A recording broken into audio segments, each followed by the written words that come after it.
Bom dia a todos, feliz sábado, que alegria, que bênção. Nós estamos reunidos na casa do Senhor para adorar, para louvar o seu santo nome. É com alegria, estamos aqui para um momento de adoração. Com certeza, nós temos visitantes aqui para adorar juntos. Sejam todos bem-vindos. Muito bem-vindos, é uma grande alegria tê-los entre nós. A Bíblia nos diz em Salmos 121, 22, verso 1, alegrei-me quando me disseram, vamos à casa do Senhor. Quero convidar você a olhar ao seu lado com um sorriso e deseja a pessoa que está ao seu lado um feliz sábado no Senhor.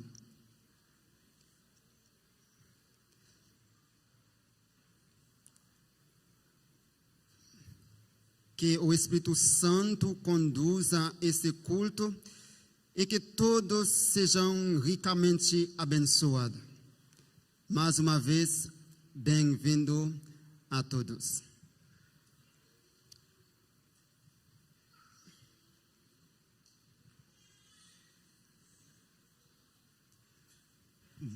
Bom dia, Thalina. Bom dia, Telisma. Bom dia, igreja. Feliz sábado a todos. Vou rapidamente fazer a leitura da ata que tivemos, porque é uma ata muito importante. Então, vamos lá. Admissão de membros. Propõe-se recomendar, no caso então foi votado, recomendar à igreja o nome das seguintes pessoas para ser aceitas como membros da nossa igreja. Seriam a Laudiceia de Andrade Portela e Estefânia Teresa Bergman Winter. Elas estão aqui hoje, por favor. Estão aqui, levantem-se, por favor, para a igreja vê-las. Amém. A irmã Laudiceia. A irmã, acho que Estefânia ainda não está aqui na igreja, mas... está. Estefânia. Está aqui? Estefânia. Tá. Mas todos aqui da igreja aceitam elas como membros da nossa igreja? Levantem a mão direita. Amém. Dos contrários, do mesmo sinal. Não havendo contrários, agradeço à igreja pelo voto. E irmã Laudiceia, irmã Estefânia, muito logo a gente terá o batismo de vocês, logo mais, né? Sejam muito bem-vindas. Amém? Amém, amém. Quero aproveitar esse momento também como líder do departamento de evangelismo, em nome de toda a equipe que compõe esse ministério. Venho aqui para expressar nossa gratidão a cada um de vocês, sem mencionar nomes, para não corrermos o risco de esquecer alguém. Reconhecemos o valioso envolvimento de todos os departamentos que participarão antes, durante da Semana Santa, trabalhando com amor, dedicação e responsabilidade para que tudo fosse um sucesso. Mas de forma especial, agradecemos aos nossos pregadores, pastor Fernando, pastor Moisés e pastor Daniel, que se colocarem como instrumentos nas mãos de Deus para a proclamação da sua palavra. Temos a certeza de que Deus vê e valoriza cada esforço, mesmo aqueles que aos olhos humanos parecem pequenos. E Ele reserva uma grande recompensa para todos que permanecem fiéis até o fim. Lembremos que a obra não terminou. Continuemos unidos, colaborando para cumprir a missão que Deus nos confiou. Que Deus abençoe a todos e um feliz sábado no Senhor. Feliz sábado a todos. Vamos fazer uma oração. Do jeito que você está, vamos orar. Nosso Pai amado que está no céu, muito obrigado pela salvação que nós temos em seu Filho Jesus Cristo. Estamos aqui como seus filhos, unidos para te adorar, louvar o seu santo nome. Pedimos que o Senhor esteja conosco, que o Espírito Santo seja a sua presença no meio de nós. Abençoa o culto, abençoa cada pessoa, cada família, cada membro da tua igreja. Que nosso coração possa ficar abertos para receber a tua palavra e nos ajude, o Senhor, a obedecer a tua palavra. Nós pedimos tudo isso em nome do teu Filho Jesus Cristo. Amém.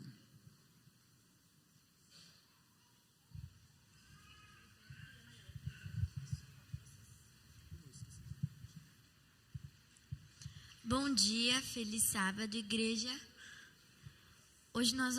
Agora nós vamos ler a identidade da igreja. Nós, Igreja Adventista do Sétimo Dia do CAB, somos uma comunidade de fé, cheia de graça, com o objetivo de crescer continuamente à imagem de Cristo. Queremos viver imersos nas Escrituras, constantes na oração, alegres na adoração, generosos em doar, chamados e comprometidos em servir aqueles que necessitam de um toque de Deus.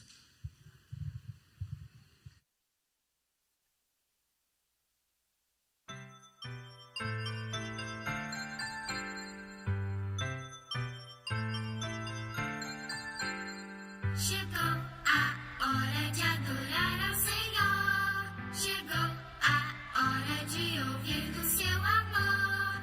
Lindas histórias que vêm ensinar a sempre em Deus confiar.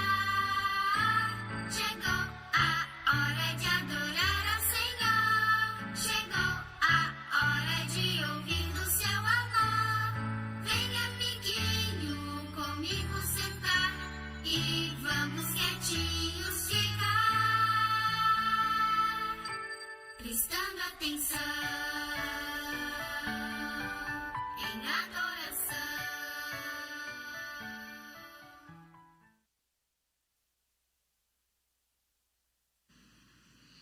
Bom dia, crianças. Bom dia. Hoje a nossa adoração infantil vai ser um pouquinho diferente. As crianças vão cantar. E a palavra de Deus nos lembra lá em Gênesis 1:31. E viu Deus tudo quanto tinha feito, e eis que era muito bom. Então vamos louvar juntos, né, crianças? E agradecer a criação maravilhosa que Deus nos presenteou.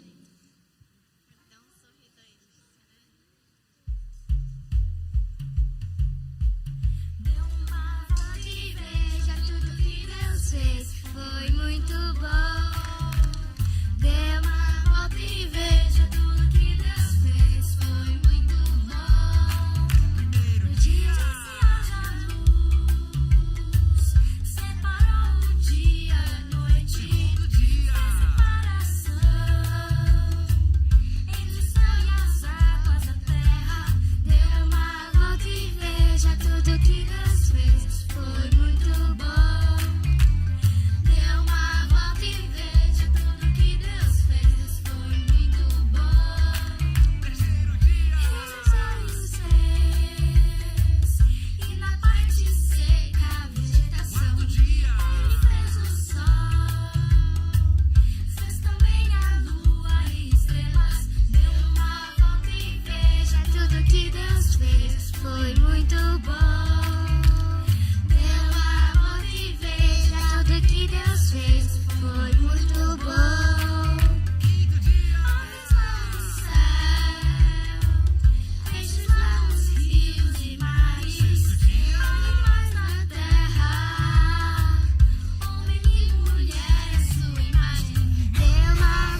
Crianças, vamos só fazer uma oração antes da gente voltar para o lugar?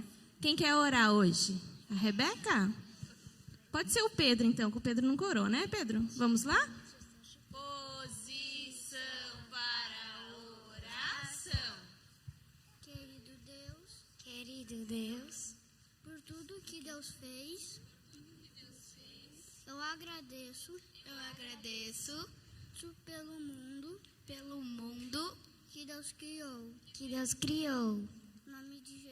Em nome de Jesus. Amém.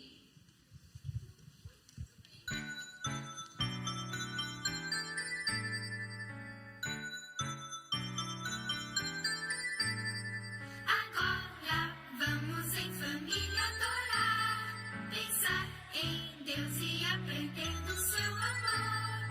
Oh, que alegria sentimos aqui de juntos poder escutar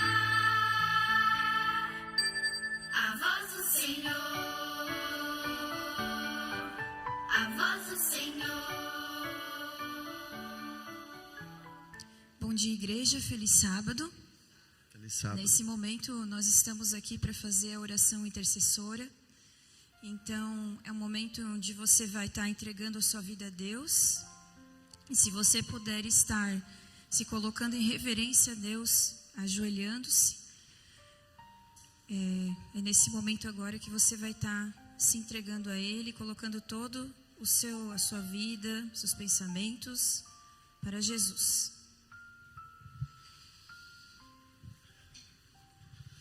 Querido amado Pai, estamos aqui reunidos em Teu nome para interceder por aqueles que ainda não foram alcançados pela Tua palavra, aqueles que de repente até acreditam que Te conhecem, mas verdadeiramente não são chegados em Ti.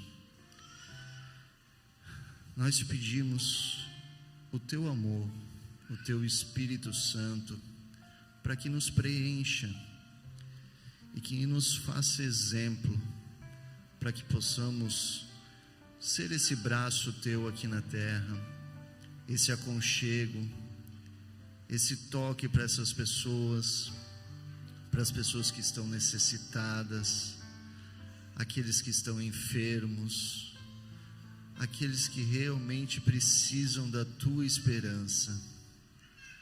Nós sabemos que a vida é vazia sem Tu, Jesus, e que realmente precisamos pregar a Tua palavra e consolar essas pessoas, fazendo com que elas Te conheçam de verdade, para que um dia todo choro cesse e que Tu enxugue todas as lágrimas e estejamos reunidos no céu, todos nós, num coro de alegria para Ti, Jesus.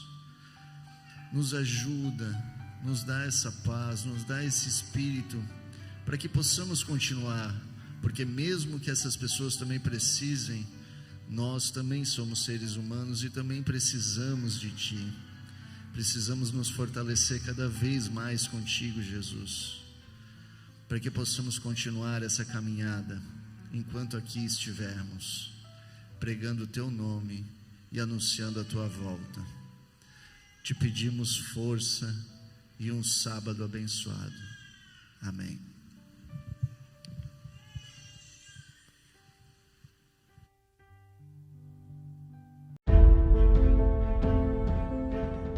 Eu estava prestes a descobrir que o meu sonho de ser mãe de uma menina estava se realizando.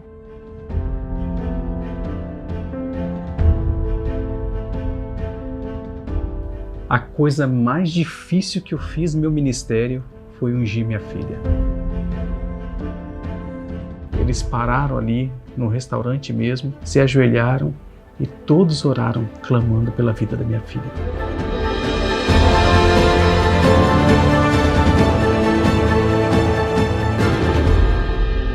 Provai e vede, histórias de fé e fidelidade. Haja coração.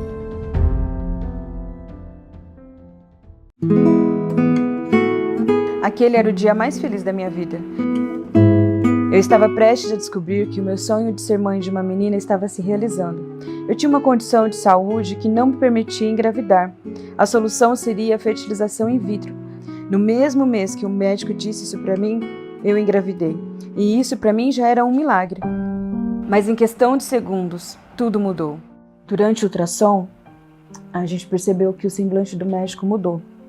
De alegre e falange, de repente ele ficou em silêncio. E aí perguntou: eu posso falar tudo que eu tô vendo aqui? Nossa, nesse momento, o coração foi a mil.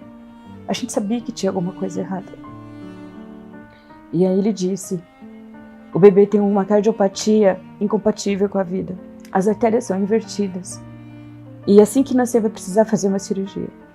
Apesar do risco de não trazê-la para casa, nós confiávamos no amor e na soberania de Deus e sabíamos que Ele estava no controle de tudo. Então, apesar do choque, a gente continuou os preparativos para a chegada da nossa filha, mesmo sabendo que a gente poderia voltar para casa sem ela. Ao nascer, o coração da nossa bebê seria do tamanho de uma mexinha. Suas artérias seriam muito fininhas e delicadas e as 4 coronárias precisariam ser invertidas. Se as artérias fossem boas, a chance de sobrevivência era de 95%. Mas caso as artérias fossem ruins, as chances diminuiriam muito. Então a nossa oração passou a ser literalmente pela anatomia do coração da nossa filha. O parto foi um momento de muita expectativa. A equipe obstétrica e a equipe cardiológica, todos estavam ansiosos para saber como que ela reagiria ao respirar pela primeira vez. E a nossa filha nasceu linda, mas logo ela teve que ir para a UTI. E depois de 2 dias, nossa filha seria submetida à cirurgia. Eu não pude segurar minha filha. Ela só passou por mim a caminho da UTI. Eu a abençoei e disse: filha, você precisa ser forte e corajosa. A coisa mais difícil que eu fiz no meu ministério foi ungir minha filha para aquela cirurgia. Foi assim um sentimento de impotência. Eu não podia fazer nada por ela. Por volta da meia-noite, quando a cirurgia terminou, eles nos chamaram para ir ver nossa filha na UTI. Ela estava linda, nem parecia que tinha feito uma cirurgia. Na quinta-feira pela manhã, ela estava bem, estava tudo bem. Mas por volta do meio-dia, o William veio me dizer que ela não estava bem. E aí eu corri para a UTI. A doutora disse: pega na mão dela, beija, convence ela a ficar, porque ela já está muito longe. E eu liguei para o presidente da nossa associação e falei: pastor, orem pela minha filha, ela está morrendo. Eles estavam no concílio, na hora do almoço, e depois eu fiquei sabendo que eles pararam ali no restaurante mesmo, se ajoelharam e todos oraram, clamando pela vida da minha filha. Depois de 26 dias, a gente pôde trazer a Júlia para casa. Nossa filha era um milagre que cabia em nosso colo. A Júlia foi crescendo forte e saudável. E teve um momento que ela começou a pedir o irmãozinho. E a oração da Júlia era sempre a mesma: Papai do céu, por favor me dê um irmãozinho perfeitinho. E foi aí que na sua bondade Deus nos mandou o Felipe, perfeitinho, para completar a nossa família. Todos os anos, quando a Júlia tem que fazer o check-up do coração, o meu coração fica apertado. Porque daí eu penso: será que vai estar tudo certinho? Será que vai aparecer uma coisa nova? E daí eu me lembro como Deus nos sustentou até aqui. Nós servimos a um Deus bondoso. Provai e vede. Agora chegou a hora de adorarmos juntos, através dos dízimos e ofertas.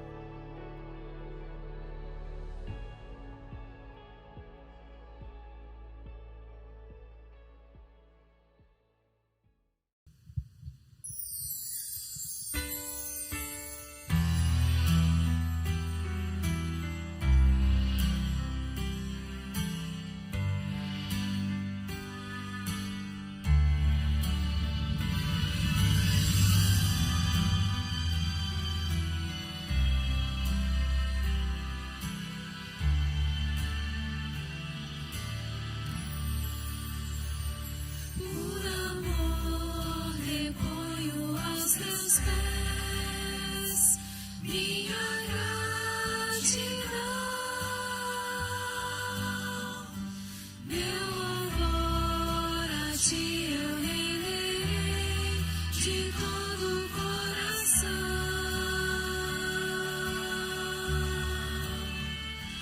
Meus talentos, minha oração, minha fé, meus dons, graças dou, pois tudo vem de ti, Jesus mantenedor. Venho a ti ofertar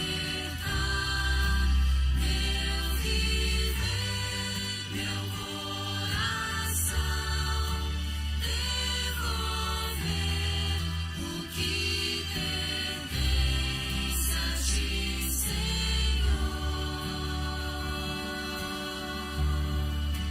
Mesmo sem eu merecer, peço a Deus o teu perdão, tua paz, o teu amor e salvação.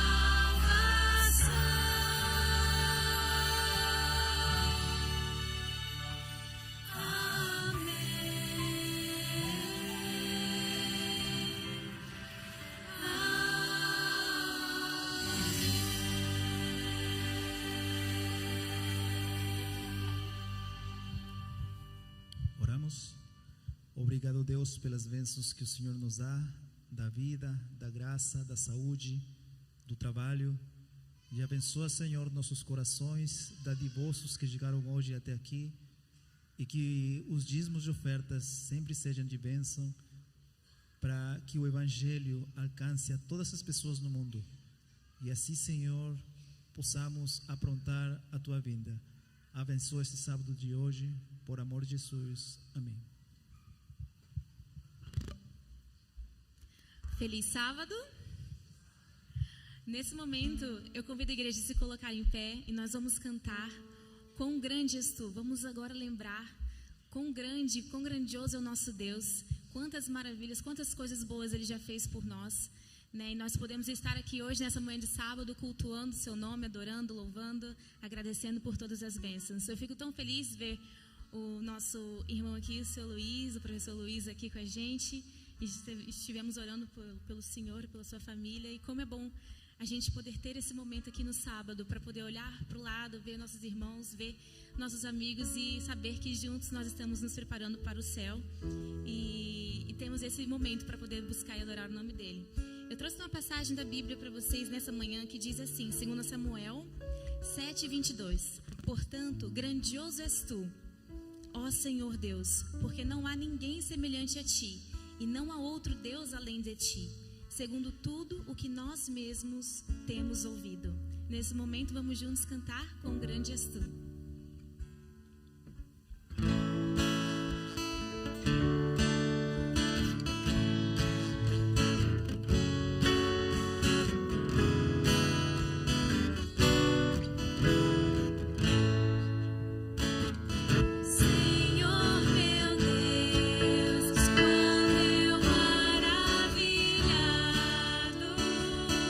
Fico a pensar nas obras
após cantarmos quão grande é o nosso Deus, vamos juntos entregar o nosso coração nas mãos de Deus. E vamos cantar a música Toma o Meu Coração. E que você nesse momento possa permitir que o Espírito Santo fale ao seu coração. Feche os seus olhos e faça dessa música uma oração sua particular com o nosso Deus.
os irmãos cantando juntos nesse grande coral, a gente pode sentir a presença de Deus, a presença dos anjos aqui conosco louvando e adorando o nosso Deus. E nesse momento nós vamos cantar sobre a cruz. Durante essa semana de oração, na Semana Santa, nós estivemos todas as noites aqui na igreja cantando sobre esse amor que Deus tem por nós. E nós relembramos sobre a cruz, sobre a paixão de Cristo, o drama da paixão. Vimos personagens também que foram muito importantes nessa história. E nesse momento nós vamos cantar Levanto a Cruz. E nós vamos nos colocar nesse lugar, né? No lugar de Jesus ali, ao levantar a cruz, né? Levantar a cruz, que Deus nos convida também a levantarmos a sua cruz e juntos seguirmos caminhando rumo ao céu. Vamos cantar Levanto a Cruz.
Jesus. Muito obrigado, Senhor, porque temos o privilégio de te adorar, de te exaltar. Te pedimos, Pai, que o Senhor possa, através do teu Santo Espírito, se fazer presente aqui em nosso meio. Senhor, eu não sei qual o motivo que às vezes passa no coração de cada um aqui por estar aqui na igreja hoje de manhã. Talvez, Senhor, eles trouxeram também em seus corações alguma tristeza ou alguma ansiedade. Mas pedimos, Senhor, entregamos em tuas mãos cada uma dessas pessoas, cada uma dessas famílias aqui representadas e também das pessoas que estão nos assistindo pelas redes sociais. Que o Senhor possa, Pai, estar conosco aqui, nos iluminar e nos ajudar a entender a tua palavra. Não somos nada, não somos ninguém, mas o Senhor pagou um alto preço por nós ao morrer na cruz. E te pedimos, Pai, que nos ajude a levantar a nossa cruz, levantar a sua cruz e proclamar o teu evangelho, proclamar a tua verdade para todas as pessoas nesse mundo. Tudo é isso, Senhor, que eu te peço, te agradeço. E esteja com o pastor também, que irá trazer a tua palavra neste momento. Em teu nome, amém. Feliz sábado, querida igreja do CAB. Deus abençoe em este dia, nestas horas especiais, a cada um de nós. Em esta manhã, estamos abrindo nossa Bíblia, a palavra de Deus, para tratar um tema que durante este tempo que estou aqui em Blumenau, em nossa igreja, ainda não foi pregado. Hoje decidimos compartilhar uma mensagem em relação ao casamento, ao matrimônio. Gostaria de iniciar, aqui você vê na tela, uma imagem interessante. Quando uno casa, as melhores memórias, eu penso que todos nós que estamos aqui, chegam a nosso coração. Aqueles momentos do matrimônio, aqueles momentos da família, dos amigos, a música. Enfim, o matrimônio tenha sido civil, tenha sido religioso. O matrimônio é um momento especial, único em nossa vida. E claro, são memórias lindas guardadas em nosso coração. Assim o matrimônio. Todo matrimônio inicia feliz. Nenhum matrimônio inicia triste. Ainda que eu recém casei dias atrás, e eu vi que o noivo chorou todo o tempo. Me fez lembrar a mim, e comentava com minha esposa e dizia para ela: amor, lembras quando casamos também? Eu chorei todo o tempo também. Pois é, e lembrava que meu padrinho, um amigo, Marco Mazzini, ele me disse: Daniel, por que está chorando? Não é velório, é matrimônio, tu tem que estar feliz. E eu disse: pois é, né? Mas ele depois chegou pertinho do meu ouvido e ele me disse: mas eu sei por que tu estás chorando. Tu estás te antecipando a todo o sofrimento que tu vai passar depois. É verdade ou mentira, não sei, mas no momento do matrimônio é felicidade. E se uno chora, chora de alegria, chora de emoção, porque é um momento tão profundo e especial em nossa vida. Assim como a tela, assim o matrimônio. Mas eu quero compartilhar em esta manhã um detalhe ou alguns detalhes importantes dentro do matrimônio. Aqui você vê na imagem o descarrilamento do trem que aconteceu em França. O 12 de julho de 2013, às 17 horas 14 minutos. O que aconteceu? Dois vagões do trem descarrilaram. Teve 6 pessoas mortas e dezenas de feridos. E o que aconteceu que foi das maiores tragédias de trem lá em França? O que aconteceu? Interessantemente, depois de todo o análise dos peritos, encontraram que a falha havia sido esta pequena peça ali. Vocês estão conseguindo enxergar? Uma pequena peça, diminuta peça, causou o descarrilamento do trem e levando a mortes e muitos feridos. Uma pequena peça.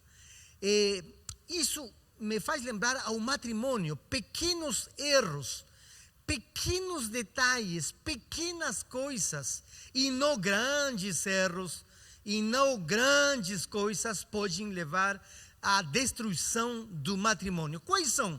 Eu gostaria em esta manhã compartilhar com vocês alguns destes erros. Mas antes disso, te convido a abrir tua Bíblia aí. Você que está aqui na igreja, você que está lá em casa, por favor, abra a sua Bíblia no texto do primeiro matrimônio que foi celebrado, comemorado.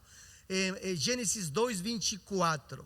O que diz a Bíblia em Gênesis 2:24? A Bíblia diz, aí está na tela, você está na sua Bíblia também: por isso deixará o homem pai e mãe e se unirá à sua mulher, tornando-se os dois uma só carne.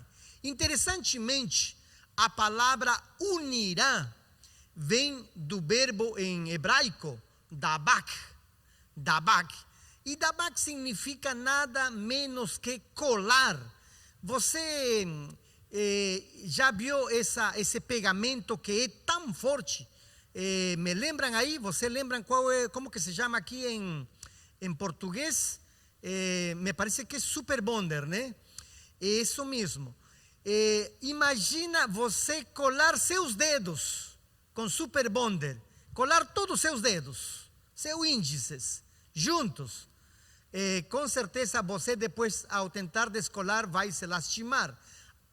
Mais ou menos, isso é a ideia do verbo unir, se unirão, do hebraico dabak. E quando se une é impossível separar. Por isso que Deus diz, quando o homem e a mulher se unem, são já não mais dois, sino uma só carne. Por isso, o casamento não acostuma acabar de uma vez. Se o matrimônio não é alimentado, não é cuidado, ele vai se destruindo lentamente. Palavras não tratadas, distâncias talvez imperceptíveis, morrer em silêncio, na indiferença, na falta do perdão, na ausência de Deus, o matrimônio pode levar a esses erros. Então, Deus quer que, se você se uniu, essa união seja para não se descolar. Se você se colou, então não pode ser descolado. Então, quais são esses erros que podem destruir teu matrimônio, nosso matrimônio? Se você é casado, presta atenção aqui. Se você é solteiro, então, penso que é momento para meditar juntos. Quais são esses erros, bem devagarinhos, que podem ir destruindo o matrimônio? Primeiro, no mesmo verso, em Gênesis 2:24, diz: por isso deixará o homem pai e mãe. Deixar. É interessante que no mesmo hebraico, deixar significa abandonar a dependência. Um matrimônio, quando você casa, já não mais é o quê? Dependente. Você agora se cola a sua amada, a seu amado, e os dois são um só. Então, as sogras não podem mandar mais que o esposo. Os parentes não podem opinar mais que o casal. E a casa não pode virar uma extensão da família, onde todo mundo está aí, reunido, chega, bagunça. Não pode. Tem que ter seus limites. E se não tem seus limites, o que vai acontecer? Em algum momento a esposa vai dizer: oh, amor, eu me casei com você, não me casei com sua mãe. Ou assim sucessivamente. Você imagina quão importante, olha aí a imagem, quão importante é se descolar, porque você se cola a seu esposo, a sua esposa, mas você deixa pai e mãe. E infelizmente eu já vi que muitos filhos não deixaram de pensar nas panelas deliciosas da mãe.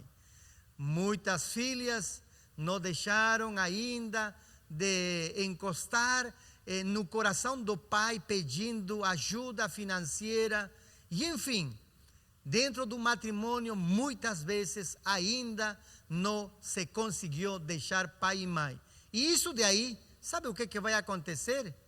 Isso de aí vai praticamente adoecer o matrimônio. Adoecer de a pouco, porque você praticamente não estará casado com seu esposo, com sua esposa, se não estará casado com toda a família. Bom, esse é o primeiro erro que todo matrimônio não deve cometer. Segundo erro, vamos para a Bíblia em Colossenses 3:13. Aí abre tua Bíblia, Colossenses 3:13.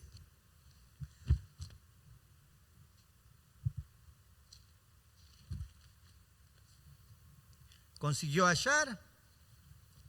Vamos aqui juntos então. Colossenses 3:13.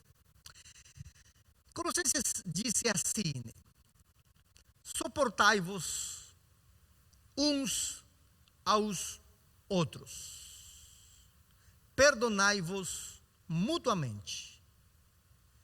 Quão importante, e esta palavra suportar, perdoar, vem da raiz do grego charis, e charis é presente, regalo. E praticamente quando você suporta, quando você perdoa, o que está fazendo é o quê? É conceder um regalo a teu esposo, a tua esposa.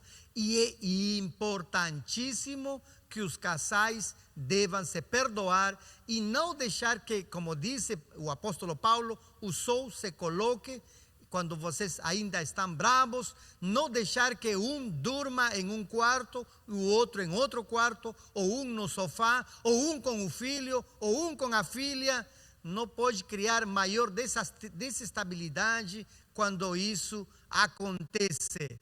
Uno tem que saber perdoar, porque se não sabe perdoar, o que vai acontecer? A língua é como uma arma, mas as balas são as mágoas guardadas.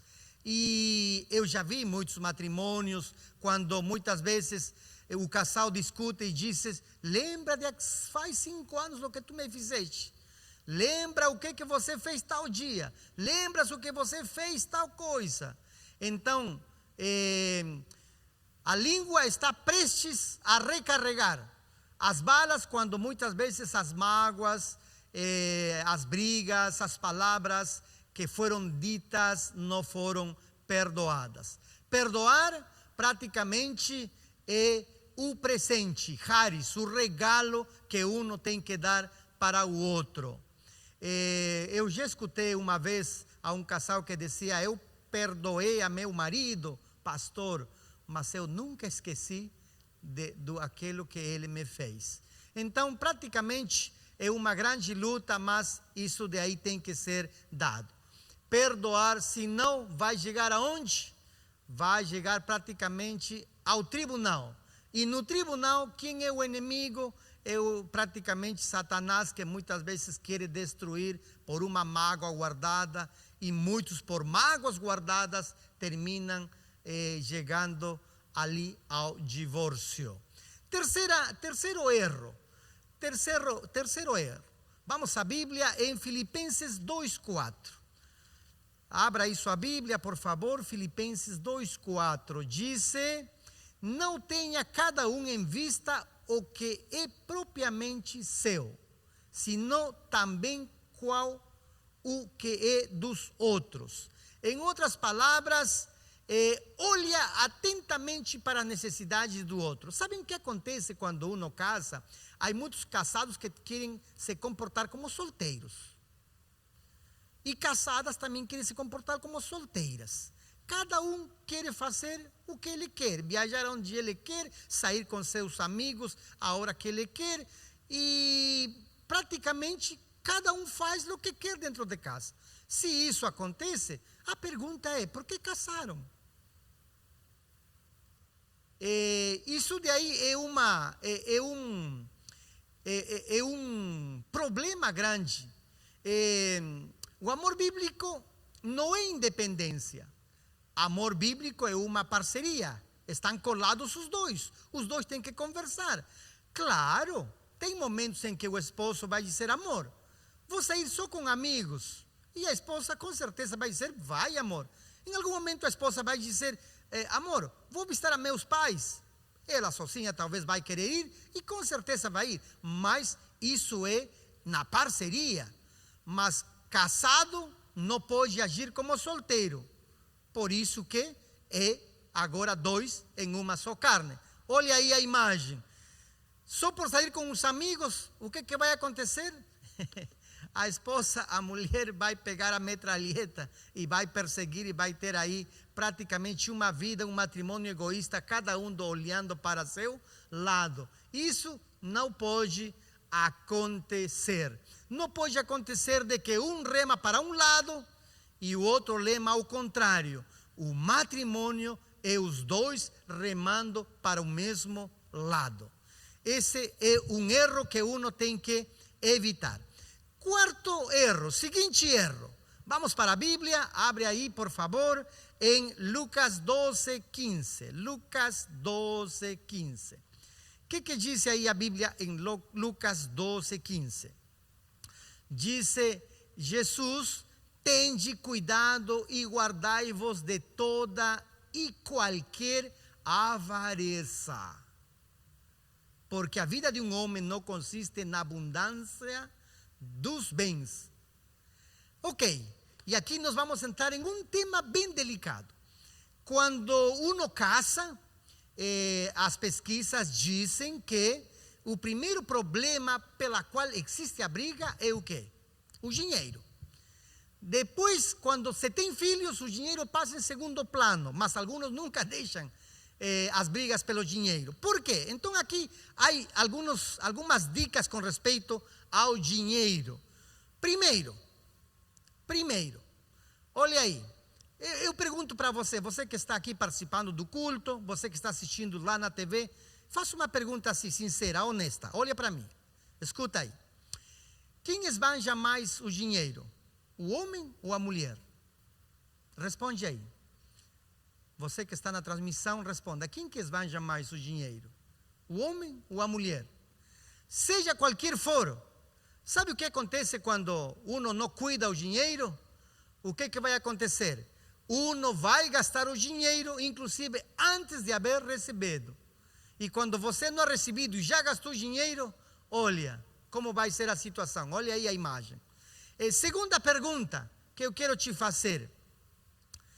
Existe alguma coisa das finanças que o casal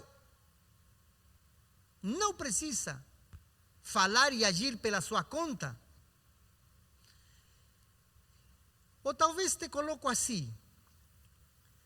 Quando tu trabalhas e ele e você trabalham, o casal trabalha, os dois trabalham, cada um deve cuidar de seu dinheiro, cada um deve fazer com seu dinheiro o que bem lhe parece, ou deve ter todos um só depósito comum? Bom, é interessante. Sabe por quê? Essa é uma pergunta muito profunda dentro do matrimônio. Eu não vou me expandir nesta parte, porque esse seria outro tema. Porém, o que acontece quando só o homem quer agir de uma maneira e a mulher não? Sabe o que vai acontecer? Olhe para aí, para esta imagem. A casa caindo, mas o carro é de alta gama. Você já conhece pessoas assim? Você já viu pessoas assim? Você já viu que a casa está caindo e tem, agora que está chegando o Mundial, né? Tem a TV mais grande, inclusive, que a própria sala. Enfim, isso daí é o quê? O desejo, a ambição, isso daí praticamente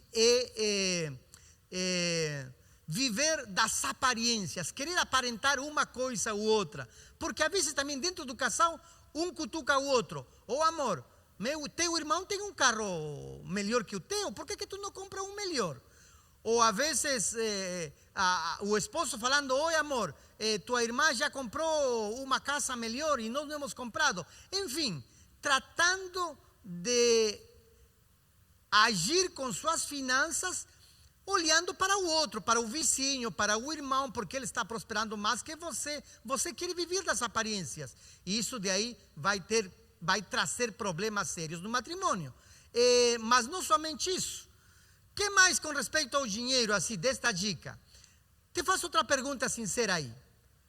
Cartão de crédito, vilão ou amigo? Para alguns vai ser vilão, porque não vai conseguir o quê? Administrar o cartão de crédito. Então, pega a tesoura aí, faz o corte. Para outros não. Para outros vai ser benefícios, vai ter bônus, vai ter milhas, etc, etc. Praticamente vai depender do quê? Vai depender de como você administra, qual é sua conduta, seu comportamento financeiro em relação a suas finanças. Então, para alguns, provavelmente vai ter que destruir. Outro ponto, você já viu que praticamente as duas casas ou os dois carros são carros bons. Só que me faz lembrar ao Chaves, né? Lembram vocês que Kiko saía com uma pelota aí, jogando, e de pronto ele veia que o outro tinha outra pelota maior, e ele entrava a casa e trazia outra pelota e outra pelota. O complexo de Kiko. O que se faz, né? Olha para o outro, e se o outro tem um melhor celular, então eu vou comprar um melhor celular. Eu praticamente vou agir nas minhas finanças dependendo o que o outro compra, o que o outro tem. E no matrimônio isso dá muito errado. Isso dá sérios problemas dentro do matrimônio. Realmente o dinheiro tem que ser bem administrado, temos que ser bons mordomos. E falando de bons mordomos, sabem, uma coisa que o casal, os dois, nunca devem deixar de agradecer a Deus. E quando vão dar seu dízimo, quando os dois vão juntar o dízimo para ser dado, cada um vai dar seu dízimo de acordo a lo que Deus lhe abençoou. Sabe que você deveria tomar um momento para agradecer a Deus, um momento como família. Deus, este mês o Senhor nos proveu para nossas necessidades, tivemos isso, e dê seu dízimo com alegria, como diz o apóstolo Paulo. Deixa eu te dizer uma coisa, quem é fiel com Deus, praticamente, eu posso dizer, quem administra bem, quem é bom mordomo das coisas de Deus, vai conseguir o quê? Dar seu melhor também para seu lar. Eu tenho lembrado de meus pais. Meu pai, antes de conhecer a Deus, ele era praticamente desordenado nas finanças. E custou muito, muito a meu pai entender isso e entregar a administração para minha mãe. Praticamente ele, com muito sofrimento para a família, com muito sofrimento para ele, para o matrimônio, ele entregou para minha mãe as finanças. Mas eu lembro depois alguma coisa interessante dele. Ele não foi bom exemplo de finanças para seus filhos, mas ele tinha uma qualidade muito especial. Ele era exemplo de fidelidade. Meu pai, ele tem suas terras, fazia plantações, e eu lembro que ele dizia, destes 10.000 metros quadrados, de cada hectare que ele dava, ele dizia, eu vou dar para Deus o 25%. Então, meu pai praticamente entregava a Deus 25%, cuidava os 25% de Deus, ele cuidava, e praticamente dessa maneira ele nunca deixou de faltar para a família. E nós aprendimos muito com respeito à fidelidade de um homem que dedicava a sua vida para dar o melhor para Deus. Seguinte erro. Bom, e encerrando talvez este erro, o dinheiro é um tema assim importante dentro do matrimônio, né? Se você não cuida de uma boa administração, o que vai acontecer ali? Você está conseguindo ver na imagem, praticamente nem chegou o fim do mês e você já não terá nada para poder cuidar ou administrar. Seguinte erro. Este erro é um pouco complicado, ou por não dizer muito complicado. Por quê? O que diz a Bíblia em Tiago 5,16? Vamos aí, abra sua Bíblia, por favor, procure a Bíblia, Tiago 5,16.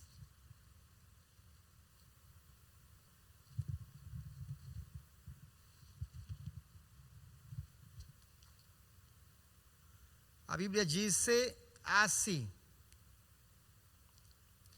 confessai, pois, os vossos pecados uns aos outros.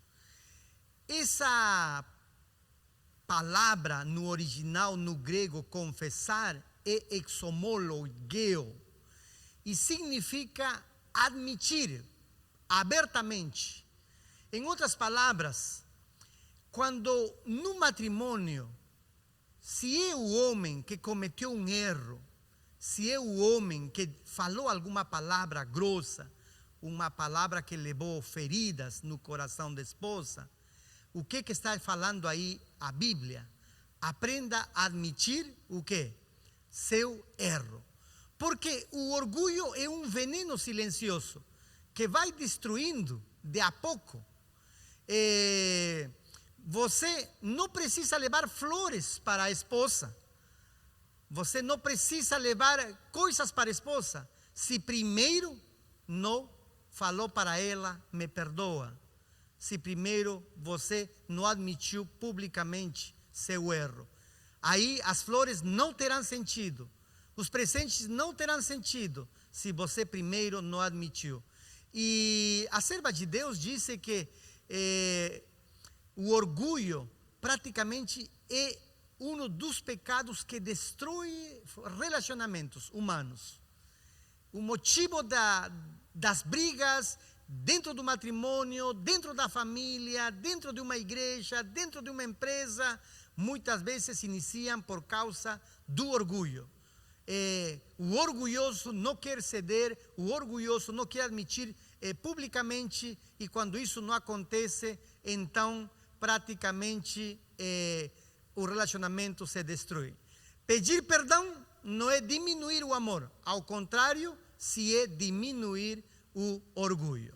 Por isso, orgulho só incha, cheira mal e destrói o amor do lar. Vamos ao seguinte erro. Este erro me faz lembrar, vamos abrir na Bíblia Efésios 5:20. Efésios 5:20 diz assim, conseguiram abrir ali: dando sempre graças por tudo. Dando sempre graças por tudo. Me faz lembrar a Gabriel García Márquez, um escritor lá do lado hispano, colombiano. Ele dizia que o ser humano esquece de 3 coisas básicas, de falar 3 coisas básicas. E muitas vezes as pessoas choram no túmulo, expressando aí, querendo falar coisas, tentando repassar coisas, só que a pessoa que já está descansando não pode ouvir. E uma dessas coisas era o quê? É falar obrigado. Obrigado pelas coisas simples. A coisa mais simples, a comida estava bom. Lembro, ontem, sexta, né? Minha esposa fez uma comida deliciosa. Ontem ela fez uma comida assim, deliciosíssima, um almoço delicioso. E eu fui, e claro, enchi de beijos. E ela me disse, ela me tocou aqui na frente e me disse: tu tá bem? Tá doente? Eu falei: não, amor, hoje a comida estava espetacular.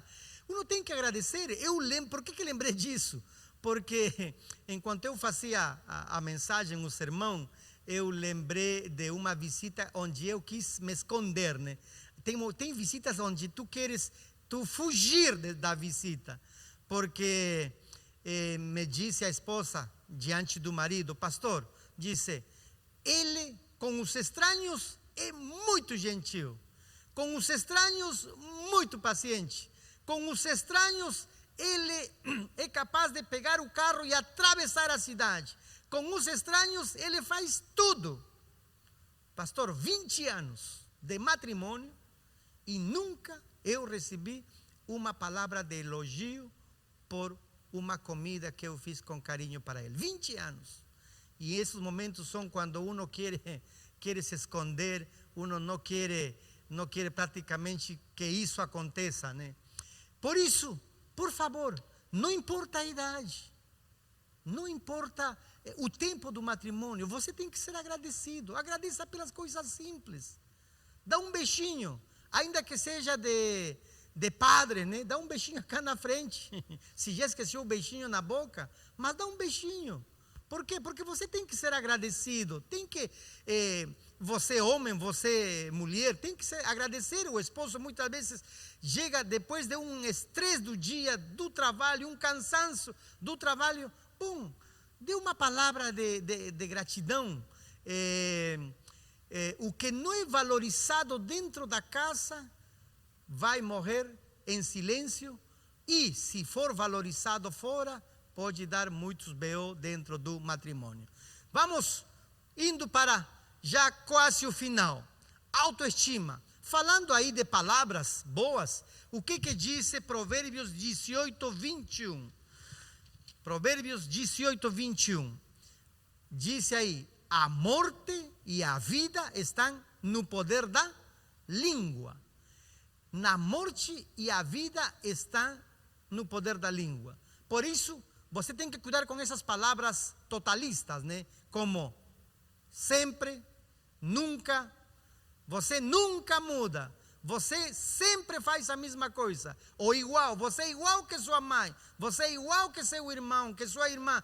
Isso daí não corrige, isso daí só destrói. E dentro da autoestima, o que causa muita dor é quando o casal, isso daí escuta bem, esposo, esposa, escuta bem, nunca você fale mal de seu esposo ou sua esposa para outras pessoas, nunca. Cuide isso, não pode fazer isso. Não humilhe em público a sua esposa, seu esposo ou seus filhos, não faça isso. Isso daí cria muitas cicatrizes emocionais. Então, a ninguém se corrige assim. Humilhação pública só gera feridas para toda a vida. Vamos para os ciúmes. O que diz a Bíblia? Provérbios 6:34. Escuta aí, você que está aí participando da mensagem, você que está ali nos acompanhando.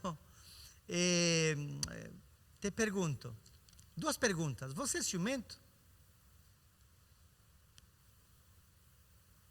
E a segunda pergunta, os ciúmes é correto? Eu escutei uma expressão já faz muito tempo, quando era solteiro. Quem ama tem ciúmes. Isso é correto? Sabe o que diz a Bíblia em... Estamos aí juntos, Provérbios 6:34. A Bíblia diz assim: porque os ciúmes excita o furor do marido. Os ciúmes não é nada bom. Tem um artista de música no lado hispano que ele disse que os ciúmes é metade falta de cérebro e metade de insegurança.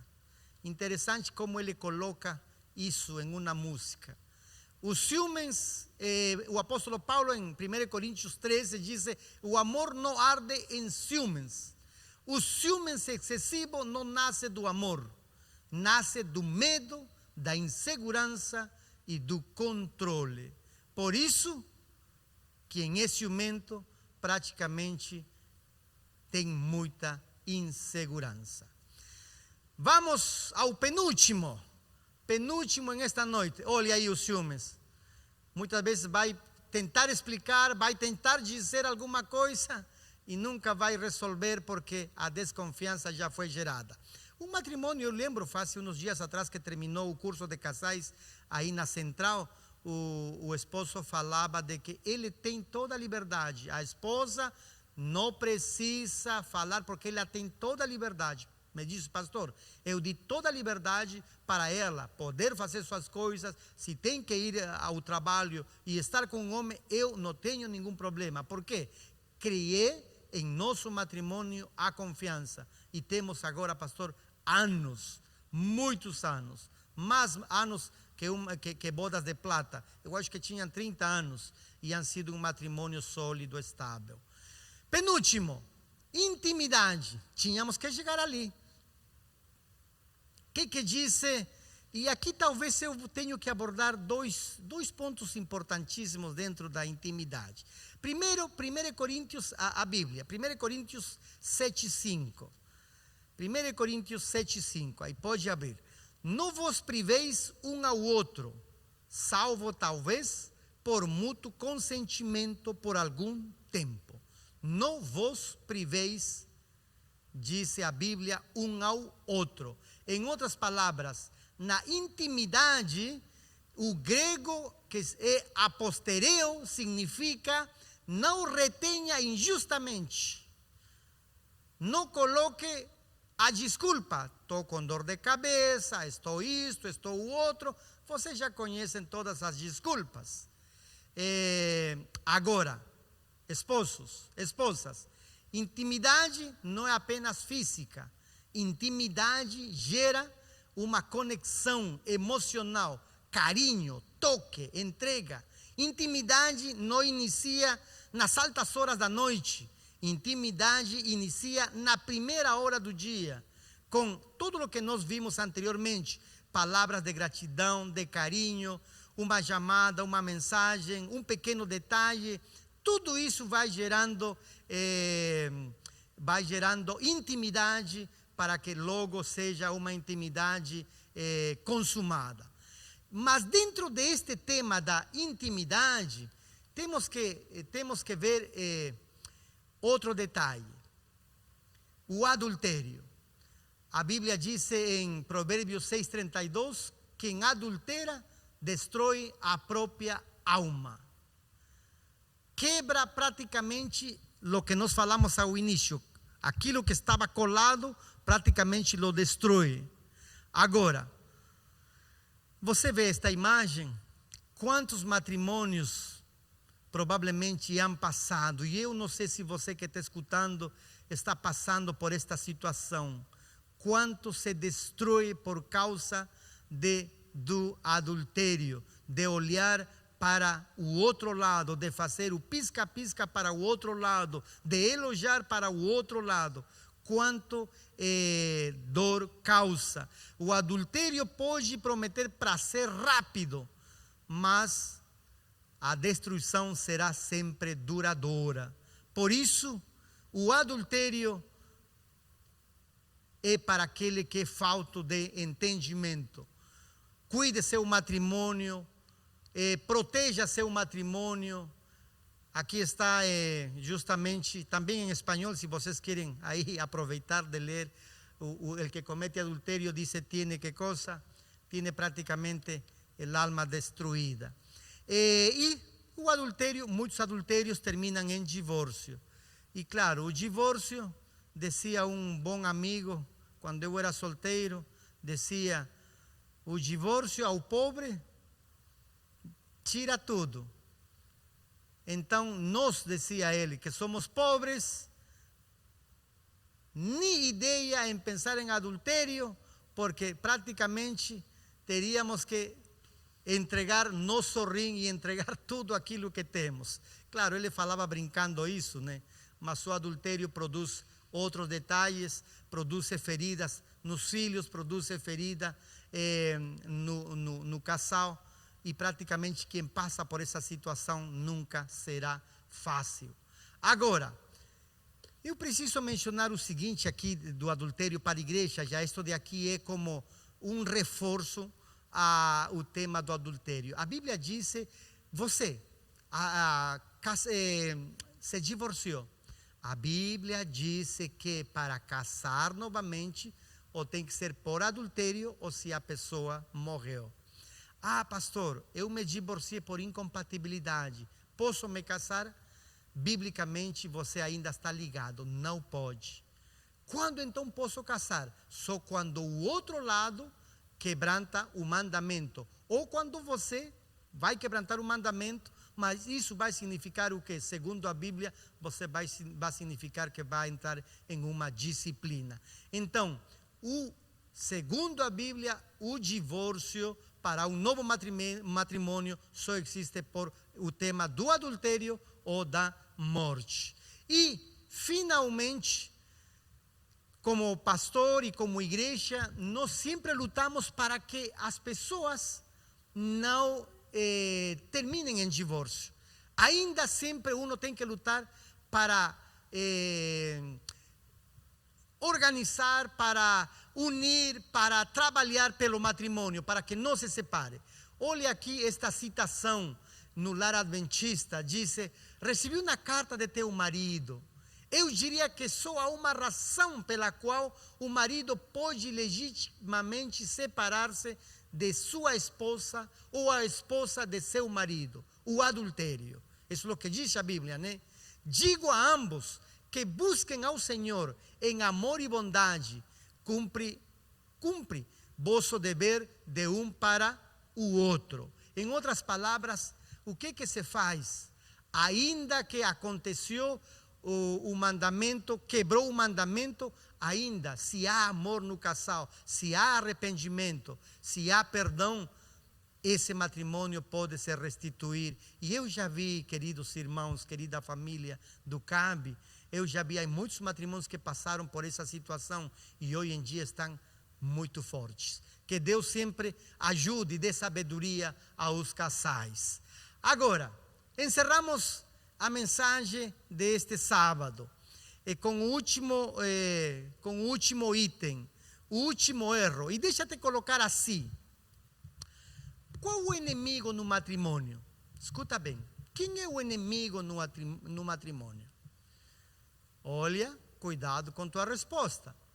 Não pode olhar para teu esposo, não pode olhar para tua esposa, eles não são os inimigos. Também não vai olhar para a sogra, não vai olhar para a família do esposo ou da esposa. Eles não são os inimigos. Então, talvez eu refaço a pergunta e digo: quem é o verdadeiro inimigo do matrimônio? Quem é? Quem é? E sabem, o único que veio a matar, a roubar e a destruir, diz a Bíblia, quem é? É o diabo. Satanás é o verdadeiro inimigo do matrimônio. E como ele é o verdadeiro inimigo do matrimônio, casais, vocês têm que uma coisa nunca esquecer. E quando digo isso é porque em alguns encontros, em algumas renovações de votos matrimoniais, em algumas mensagens, quando se fala para os casais, uno pergunta: por favor, pode levantar a mão? E posso fazer essa pergunta agora para vocês. Levantem a mão. Qual é o casal que ora junto? Ora junto antes de dormir. A resposta sempre e quase é a mesma. É contado com esta mão os casais que oram juntos antes de dormir. Os casais que muitas vezes estudam a Bíblia, fazem o culto juntos no dia. Pode ser qualquer horário. São poucos. Então, se o casal não abraça e ora junto com a esposa, o esposo, se o casal não faz isso, olha, quem é o inimigo? Uno vai desviar o olhar e vai pensar que o marido é o problemático, que a esposa é a problemática, que a família é o problemático. Sabem, o inimigo é muito esperto para desviar nossos olhares do verdadeiro problema, ou talvez da verdadeira necessidade. Qual é? Qual é? Então aqui vamos juntos a ler o último texto deste sábado, desta manhã. Eclesiastes capítulo 4, o verso 12. A última parte diz: o cordão de 3 dobras não se rebenta com facilidade. facilidade. Cordão de 3 dobras não se rebenta com facilidade. No Rio Grande do Sul, eu visitei um casal. O esposo faleceu o ano passado, mas quando fui pastor estavam vivos. Era um casal que eu admirava, Matias e Maria. E cada vez que eu visitava eles, era lindo ver. Pastor me dizia, hoje acordamos com meu marido para orar juntos e estudar nossa lição. E era uma inspiração para mim como pastor. Eles tinham mais de 60 anos juntos. E eles diziam, pastor, nunca dormimos e nunca acordamos sem orar juntos. Inclusive, o dia que ele morreu, ele fez um pedido a Deus em oração. Toda a sua vida. Inclusive, me falou antes que ele falecesse. Ele disse assim, pastor, eu lhe pedi uma coisa a meu pai dos céus. Eu lhe pedi, pastor, que eu morra na casa do Senhor. E eu dizia, Matias, coisa estranha que tu pede, pastor. Eu dizia, eu não vou morrer na minha casa, eu não vou morrer no hospital, eu vou morrer na casa do Senhor. E claro, eu queria falar isso para ele, mas ele tinha muitas histórias de oração e era lindo escutar a ele, me impressionava com como Deus respondia a ele. E sabe o que aconteceu essa quarta-feira? Essa quarta-feira a esposa estava mal de saúde, ficou em casa e ele disse, amor, eu vou para casa. E ele foi, teve um pré-infarto, passando a avenida, caiu, mas ele levantou, avançou à igreja, entrou na porta da igreja, as portas abriram, entrou e ele caiu. E praticamente, ainda que chegou aí o SAMU e levaram de emergência, praticamente ele já havia entregado seu espírito a Deus. Ele literalmente faleceu na igreja, tal qual havia pedido. Um casal de oração, um casal que nunca dormia sem orar, nunca acordava sem orar juntos. Nunca esqueça que o matrimônio chegará até o fim. Você talvez pode errar nos outros 9 pontos, mas você não pode errar em este último. Então eu te pergunto, você aqui na igreja, quer realmente colocar teu matrimônio nas mãos de Deus? Quer formar esse hábito de se entregar a Deus completamente com teu matrimônio? E você lá, que está na tela, que está participando ao culto, você quer entregar aí? Agarra, se estás perto de tua esposa, de teu esposo, ali, assegura a mão, juntos vamos orar. Pode ser? Oremos. Deus amado, em este sábado, em esta manhã, queremos entregar uma vez mais nosso matrimônio em tuas mãos. O matrimônio, uma vez que o Senhor nos uniu, nos colou, não pode ser separado. Mas o inimigo trabalha em contra. Trabalha com nós, trabalha com nossa família, com nossos filhos. O inimigo quer destruir. Mas, ó Deus, permite-nos sempre estar assegurados de Ti. E que, ainda que nosso matrimônio não seja perfeito, mas nosso matrimônio seja honrado pelo Teu nome. Por isso que oramos em Cristo Jesus. Amém.